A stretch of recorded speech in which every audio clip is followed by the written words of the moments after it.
What are you supposed to make of PayPal? The stock of the online payments kingpin has been running since we last spoke to the CEO back in February. But since the election, PayPal shares have been under pressure, even as the averages roared higher.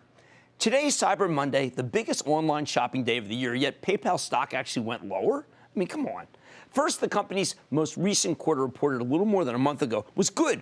Inline earnings, modestly higher than expected revenues, slightly raised outlook for the year. And PayPal inked some major partnerships with Visa and MasterCard in recent months that could give the business a nice boost. However, there's one serious issue here, and it's with the stock of PayPal, not the company. For a long time, money managers flocked to the non-bank financials like this one in order to get exposure to the financial sector without being exposed to the ultra-low interest rates that were making life difficult for the banks. Since Trump's surprise victory, though, long-term rates have been soaring, and next month the Fed is likely to raise short-term rates as well, possibly the first of many rate hikes. All this makes the actual banks much more attractive, hence the huge rally in that group. But it also removes a key reason for money managers to own stocks of PayPal, even if they're doing terrific. The question is, can this company do well enough to triumph over the headwinds created by the mechanics of the money management business? Let's take a closer look with Dan Schulman. He's the CEO of PayPal to get a better sense of his company's prospects. Mr. Schulman, welcome back to Mad Money. Good to see you, Dan. Jim, great How are you? You too. Very good. Now, before Cyber Monday, and I know that's, of course, obviously today, so we don't have your number on that, but you were doing on track to process well over $100 billion in mobile payment volume. That will be, this was from your October call. Right. That will be still on track, better, whatever? Well, our results last quarter, when we reported those, were up 56% year over year. So that $100 billion run rate that we were on was up 56%. What we're seeing on this kind of Black Friday weekend is that for the first time, you're going to hit $1 billion of mobile sales on Black Friday. $1 billion. $1 billion. First time ever. So you're seeing mobile up dramatically, as all of online is right now. And we're riding that wave, in fact, leading that wave in many ways. All right. Now, Venmo, also, the numbers were extraordinary. You had an increase of 131% year over year as of the last quarter. Still accelerating? Yeah, Venmo, as we've talked about many times, is the way that millennials manage to move their money. So we did almost $5 billion of transactions in the third quarter, almost a $20 billion run rate, if you can imagine, for Venmo. It was just named Time's App of the Year for 2016, and millennials are flocking to it. Now, you made these partnerships with Visa and MasterCard, but you are much more, I think, ahead of them in mobile. I mean, do you really need them? Yeah, so we made these partnership deals with Visa, MasterCard, Facebook, American Mobile, Vodafone. So we've actually partnering across the world right now in many ways.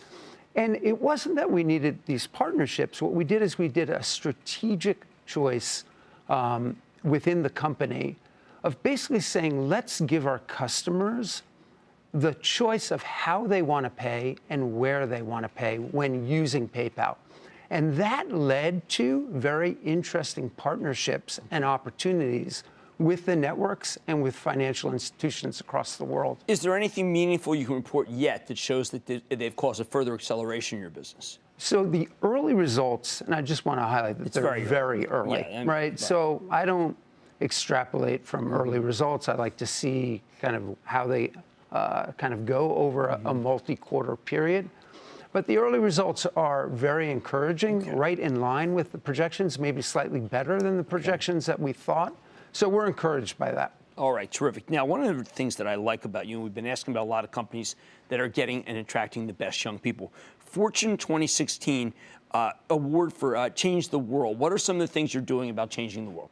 Yeah, so we think that doing good is a responsibility for all companies. We can't just rely on the public sector or the private sector. We all need to work together. And our mission and vision is to help businesses to grow, which of course is great for families of small businesses, communities, neighborhoods. And you're talking about businesses around the world. You're not just talking about small business like some credit card companies have Small Business Friday or whatever like that. Yeah. No, around the world. We're in 200 countries, and we're trying to help all of those small businesses to grow, either by making, opening up them to global consumers. We have 192 million people using the platform now, up 4.5 million just the last quarter alone. So we're helping small businesses. We're also helping consumers to make it easier to do transactions, faster, simpler, more secure, less expensive to do basic financial transactions. Well, tell me what that'll mean for Giving Tuesday. So Giving Tuesday is one of the largest days of charitable giving. Tomorrow? And the PayPal platform is ideal for that. Okay. Last holiday period, 7.25 million people gave over $850 million to 250,000 charities through PayPal. Really? We See, that is a statistic. Okay. We're all cynical. See, I sit back and I just say, okay, don't just break the form here. That's extraordinary. It's amazing. Last year, we did $48 million in donations in a 24-hour period on Giving Tuesday. Wow. That broke every record. Last year, we were 19 million. This past year, 48 million. That's incredible. Now, you were down with President Obama when he went to Cuba, and, there's a new regime coming. Yep. Can things really be unwound? I mean, you're just beginning to get credit down there. Why would that be in any president's interest to roll back?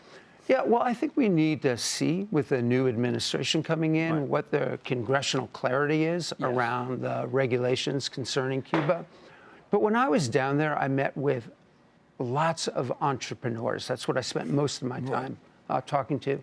And they want to become part of the world community. They want to open up so that consumers outside of Cuba can buy their goods and they can sell their goods. Well, PayPal could be ahead of every other credit card company there. This is brownfield, right? This isn't just a total greenfield solution for you? Well, we are perhaps one of the leading international remittance players in the world. Zoom? With Zoom, exactly. And remittances are a large part of the GDP of many countries. And so we can help facilitate global trade. Cuba, though, we'll have to see. Right. It's not necessarily going to be able to. We don't know. We don't know yet. And then also on Stripe valuation, see they just raised to be level $9 billion. I mean, I look at your company. Your company's a lot bigger, growing pretty amazingly. 20%. How do we justify some of these crazy valuations? Well, it's hard for me to talk about another company's valuation. Well, I look at it, and it's hard for me to justify. How about that? And you could say, yes, Jim, I can understand your confusion. Well, there's a competitive announcement almost every week. And Callison's an interesting figure. Yeah, but think about it. The e-commerce or online digital payments market is a $100 trillion addressable market. So you're going to have companies constantly trying to come in. But during that time, for all of those announcements, like since Apple Pay was announced, we've put on 35 million net new customers. That's real. We've taken our transactions per active from 27 to 30. So we're growing and separating ourselves out by having great value propositions and continually innovating. And Stripe competes with Braintree. I put Braintree up against anybody in the market. And as we announced with Braintree, in the last 3 years, they've grown 25 times their transaction volume. Your growth is terrific, and the numbers are amazing. It's Dan Schulman, President and CEO of PayPal, PYPL. Undervalued because of what I was telling you about, people selling these kinds of stocks going into banks. But these have real growth, and that's what matters. Man, money's back into the break.